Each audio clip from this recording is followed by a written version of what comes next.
I'll give you $5 million for your worthless desert property, Victor Krane said, spreading glossy renderings of Azure Springs Resort across my kitchen table. Think about it, Jackson. Water slides where your grandfather dug irrigation ditches, luxury villas where you're growing stunted peach trees. What the billionaire developer didn't know was that beneath those stunted trees lay the largest untapped aquifer in the state, carefully hidden and protected by 3 generations of my family from those who would drain it dry. My name is Jackson Harding, and my family has lived in Dry Creek Valley for over a century. We settled here when this part of Arizona was still considered uninhabitable by most. My great-grandfather, William Harding, was a geologist by training and a visionary by nature. He purchased 5,000 acres of seemingly worthless desert land in 1919 for pennies an acre, confounding his contemporaries. Harding's folly, they called it. What they didn't know, what almost nobody knew, was that William had discovered an immense freshwater aquifer running beneath the valley, fed by underground rivers from distant mountain ranges. Unlike most of the region's water sources, this aquifer remained pristine, protected by layers of natural filtration and remarkably stable despite the desert conditions above. William understood the value of water in the desert. He also understood how quickly it could be exploited, depleted, and destroyed if its existence became widely known. So he made a fateful decision. The aquifer would remain a family secret, used conservatively and sustainably, protected for future generations. For a century, the Hardings maintained this secret. We established a modest but successful orchard operation, using carefully designed irrigation systems that disguised the abundance of our water supply. To outsiders, our agricultural success appeared to be the result of superior farming techniques rather than superior resources. We lived comfortably but not lavishly, keeping a low profile in a region increasingly defined by development and water scarcity. 3 years ago, that careful equilibrium was threatened when the Azure Springs Development Corporation began buying properties throughout Dry Creek Valley. Their CEO, Victor Krane, had made billions transforming underutilized landscapes into luxury resorts and exclusive communities. His particular specialty was desert developments featuring elaborate water features, artificial lakes, extensive swimming pools, water parks, selling the fantasy of abundance in environments defined by scarcity. I first met Krane at the funeral of my father, Robert Harding.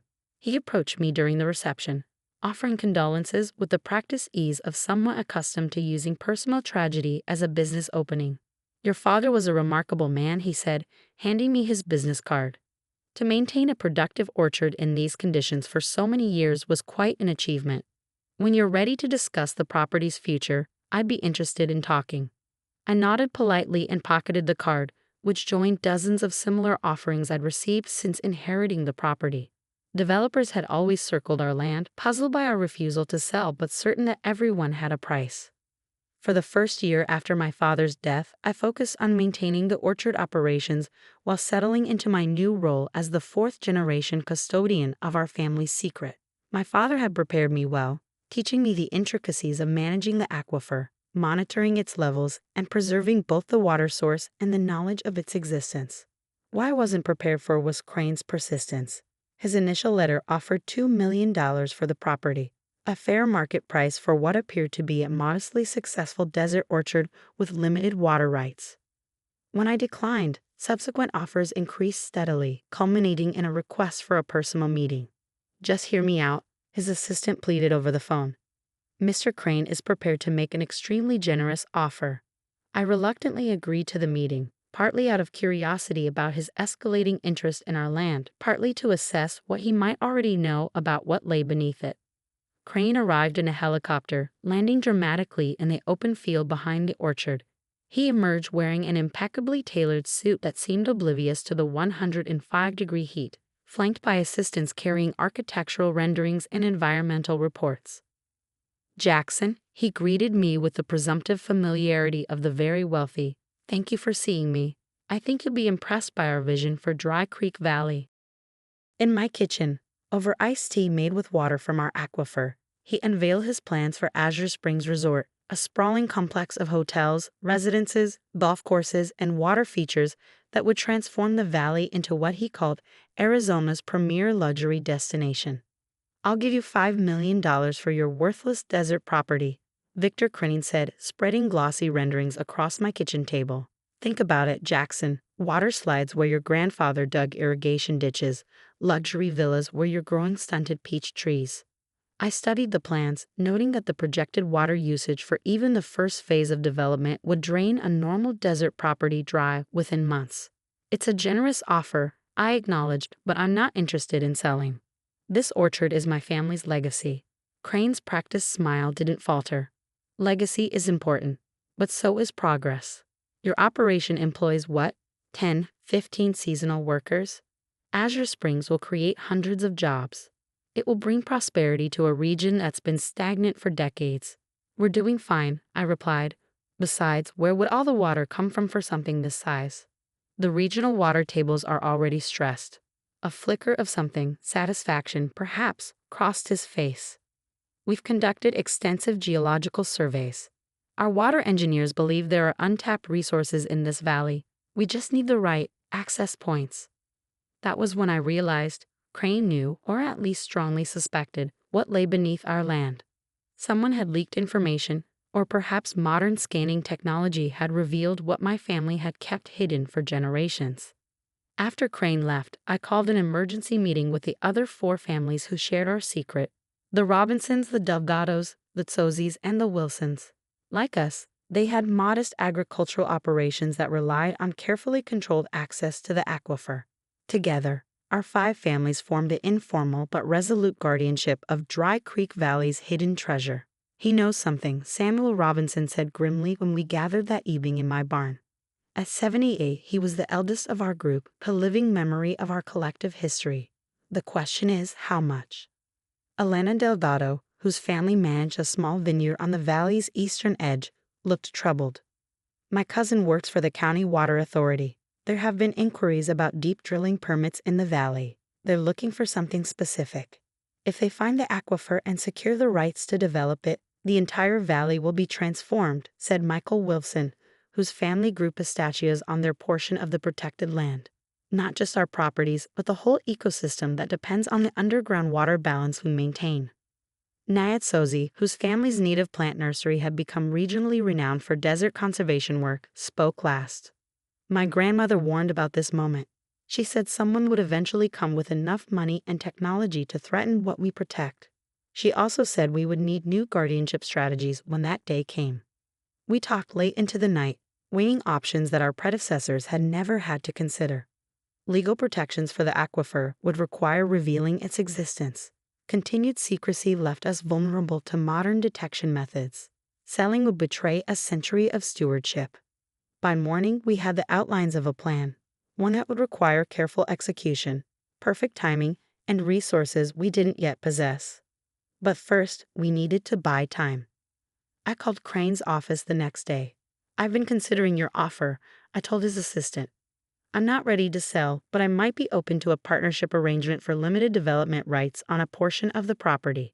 The counterproposal achieved its purpose. For the next 6 months, we engaged in elaborate, detailed negotiations that went nowhere but kept Crane's attention focused on deal structures rather than immediate exploration of the property.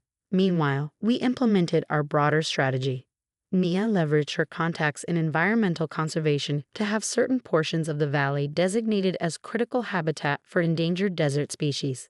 Elena, whose legal background complemented her agricultural work, researched historical water compacts and identified overlooked provisions that could offer protection. Samuel, despite his age, took on perhaps the most crucial role, traveling to the state capital to meet with his grandson, a mid-level official in the Water Resources Department who had never been told of the aquifer, but whose position could provide vital regulatory support. Michael Wilson and I focused on the technological challenge, developing a monitoring system that could track any attempts to conduct hydrological surveys or unauthorized drilling throughout the valley. Using a network of seismic sensors disguised as agricultural equipment, we created an early warning system for potential intrusions. As our protective measures took shape, Krane grew increasingly impatient with the negotiations. Finally, during a tense meeting in my kitchen, he revealed his hand. "Let's stop playing games, Jackson," he said, pushing aside the contract drafts we had been discussing. "We know about the aquifer." The directness of his statement confirmed my fears. but years of guarding the secret had made me a good poker player. Every property in this region sits on some groundwater. I replied evenly. That's hardly news. Not like yours. He pulled out a different set of documents: geological surveys, satellite imaging analyses, historical water table comparisons. Our scientists estimate there's enough water under your family's property alone to support a development 3 times the size of our original plans. At current market rates for water rights in Arizona, that makes this land worth hundreds of millions, not the $5 million I offered. If such an aquifer existed, I said carefully, it would be a protected resource under state law, not a private asset to be developed. Crane's smile turned cold.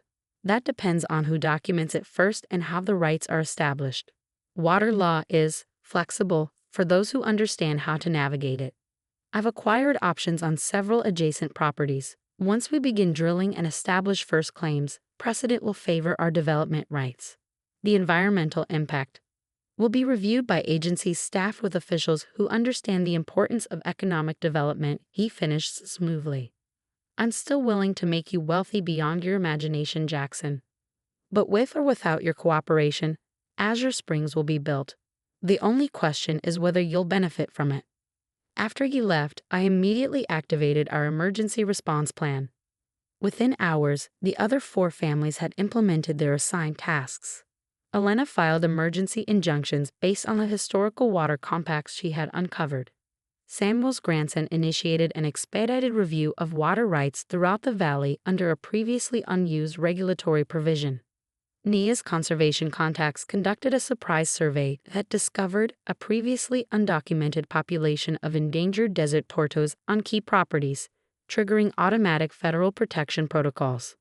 Michael activated our monitoring network, establishing 24-hour surveillance of potential drilling sites. But our most powerful response came from an unexpected source. 2 days after Crane's revelation, I received a visit from Diana Ortiz, editor of the small regional newspaper that had documented life in Dry Creek Valley for generations. My grandfather was friends with your grandfather, she said as we sat on my porch. He knew about the aquifer. All the old-time journalists did, but they agreed never to publish the story. It was considered part of protecting the valley. She handed me a yellowed letter, written by her grandfather to the paper's staff in 1967. It detailed the aquifer's existence, the Harding family's stewardship, and the tacit agreement among valley residents to preserve this resource for future generations rather than exploit it for short-term gain. My grandfather called it the promise of Dry Creek, the idea that some resources should be preserved rather than consumed, protected rather than developed. I think it's time that story was finally told, but told properly. What followed was a week-long series in Diana's paper chronicling the century-long stewardship of the aquifer by our 5 families, rather than focusing on the resource itself. The articles highlighted the intergenerational commitment to sustainability, the careful balance maintained between human needs and natural systems, and the alternative model of prosperity represented by our modest but stable agricultural community. The series was picked up by national media, transforming our local water rights dispute into a symbol of the broader conflict between short-term development and long-term sustainability in the American West. Seemingly overnight, Dry Creek Valley became a focal point for conversations about water conservation, resource stewardship, and community resistance to exploitative development. Crane's response was swift and predictable. His legal team filed suits against all 5 families, claiming misrepresentation, interference with business interests, and violation of water disclosure laws. They sought expedited drilling permits and attempted to have our injunctions overturned. For 6 tense weeks, we existed in a legal and regulatory limbo. Then 3 significant developments occurred in rapid succession. First, the State Water Authority, influenced by Samuel's grandson's careful advocacy, issued an emergency declaration classifying the Dry Creek aquifer as a critical state resource subject to special regulatory protection. Second, a coalition of environmental organizations, coordinated by NIA, secured federal review of the entire valley as a potential conservation zone based on its unique hydrological properties and dependent ecosystems. Third, and most decisively, 3 members of Crane's board of directors resigned publicly, citing concerns about the potential regulatory and public relations consequences of proceeding with the development in the face of organized community resistance. Faced with mounting public pressure, regulatory obstacles, and internal corporate dissent, Krane made one final attempt to salvage his project. He requested a private meeting, arriving at my orchard without his usual entourage of lawyers and assistants. "Name your price," he said bluntly as we walked among the peach trees my grandfather had planted. "Whatever figure you think is fair for the water rights, we'll structure it as a long-term lease, maintain your family name on the project, build it to the highest environmental standards." I stopped beside an irrigation channel that had quietly carried water from our hidden wells for decades. "It's not about the price, Mr. Krane. Some things aren't for sale because they don't belong to just one person or one generation. The aquifer isn't mine to sell any more than the air or the sunlight." "That's a romantic notion," he scoffed, "but impractical. Resources exist to be utilized, if not by me, then by someone else eventually." "Perhaps," I acknowledged, "but my family has protected this water for 100 years. The Delgados, Robinsons, Sozies, and Wilsons have helped guard it for almost as long. We've proven that responsible stewardship is possible. Now, with the new legal protections in place, maybe we can preserve it for another century." He studied me with genuine incomprehension, as if I were speaking a language he couldn't quite translate. "I'll never understand people like you," he said finally, "sitting on a fortune and choosing to live like this." He gestured at my modest home, the working orchard, the simple operation that had sustained my family for generations. "That's why you'll never have what I have," I replied. Enough. 2 weeks later, Azure Springs Development Corporation announced it was abandoning its plans for Dry Creek Valley, citing regulatory complications and resource limitations. Victor Krane stepped down as CEO shortly thereafter, following shareholder concerns about the company's site selection processes. In the years since those events, our valley has undergone a different kind of transformation than the one Krane envisioned. The 5 founding families, in partnership with the broader community, established the Dry Creek Conservation Trust, creating a formal structure for the stewardship practices that had previously existed through informal agreement. With the aquifer's existence now public knowledge, we developed transparent protocols for its sustainable use, focusing on supporting the valley's traditional agricultural activities while maintaining the underground water balance that sustained the surrounding ecosystem. A small educational center now offers programs on water conservation and sustainable desert agriculture, turning our once secret practices into publicly shared knowledge. Yesterday, on the anniversary of my father's death, I visited his grave in the small family cemetery overlooking the orchard. As I stood there, I noticed a group of school children touring our property as part of a new educational program on water conservation. Their teacher was explaining how the careful stewardship of one resource by a few dedicated families had preserved an entire valley's way of life. "My father would have enjoyed seeing that," I said to Elena Delgado, who had accompanied me. The secret becoming a lesson. "Some secrets are meant to be kept until the right moment," she replied. "And some resources are meant to be shared, not sold." As we walked back through the orchard, past irrigation channels that no longer needed to hide their source, I thought about the generations of my family who had maintained this delicate balance between use and preservation, between private stewardship and common good. The worthless desert property that Victor Krane had tried to buy for $5 million continued to yield its true wealth, not in cash or development potential, but in sustainability, community, and the quiet prosperity of enough. The water flows beneath us still, protected now not just by family tradition, but by law, public awareness, and a community that has recognized the value of keeping some things sacred in a world that increasingly tries to put a price on everything.